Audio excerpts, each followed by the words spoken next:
The second sermon of Nahjul Balagah was said during the return from Siffin, and let us admit that our safety is only by permission from ultimate divinity. And let us turn to religion that has been fully explained and laid out in all the categories that we are going to need in this age.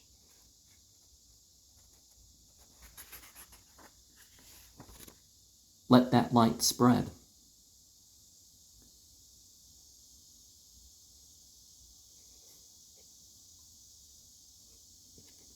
Let us continue to put together the broken, to put forth that rope of divinity.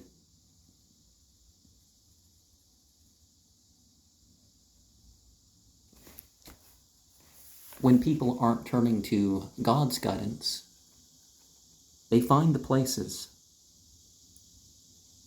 of Satan.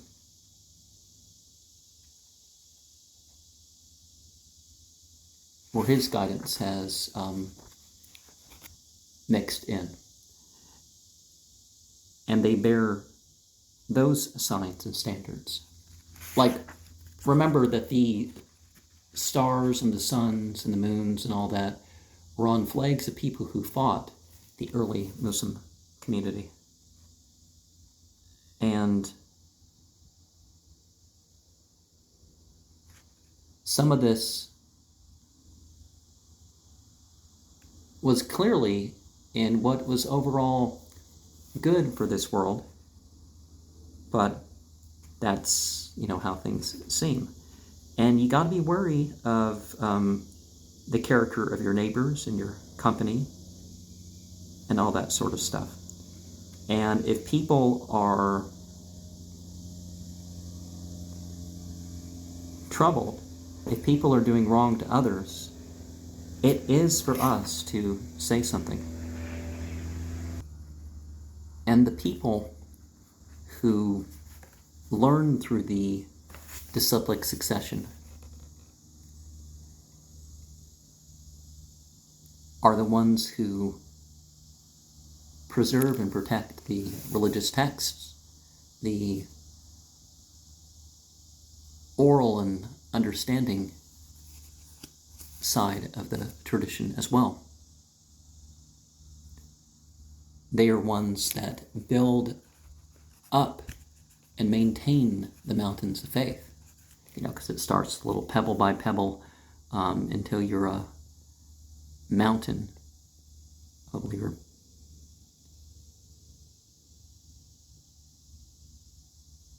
And there's different, if every person who accepted Islam during the life of Muhammad and stayed to it was a star, well, these stars are of different magnitude.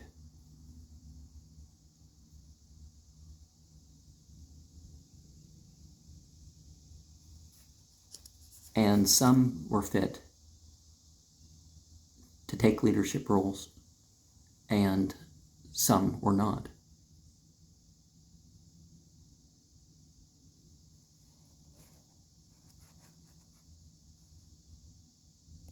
But let us remember the difference between true succession and otherwise. Now, in the second letter, the people of Kufa were written to.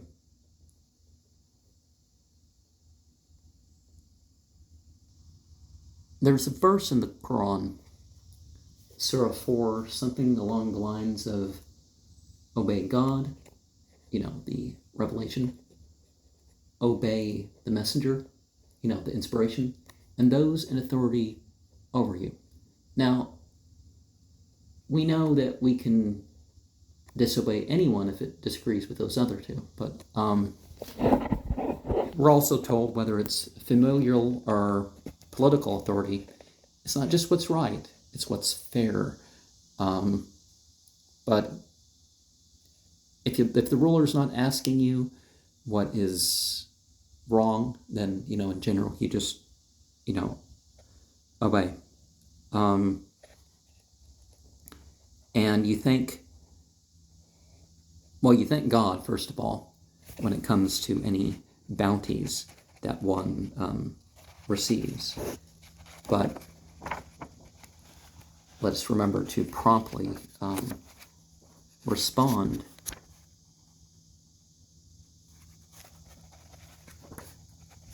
when it's actually in line with what has been allowed to us via what the prophet taught.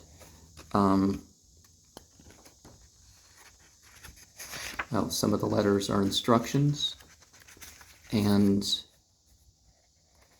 saying too,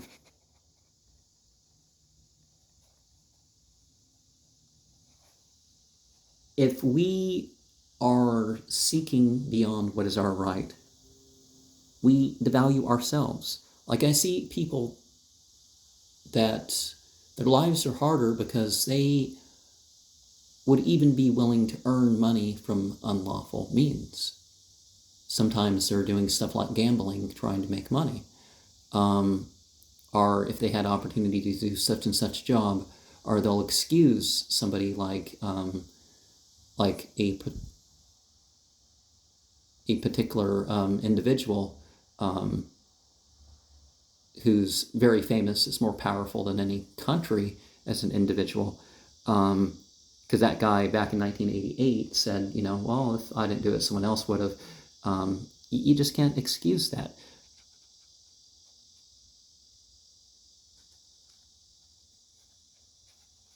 And then people end up suffering. And their own words overcome. Just like another verse in the Quran we have, that you don't raise your voice over the voice of the prophet.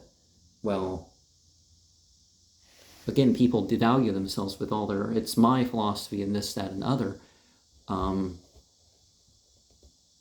Now, if they give you the reason and all this other stuff, but if they make it about their way and their opinion, again, you tend to see these things come through with them.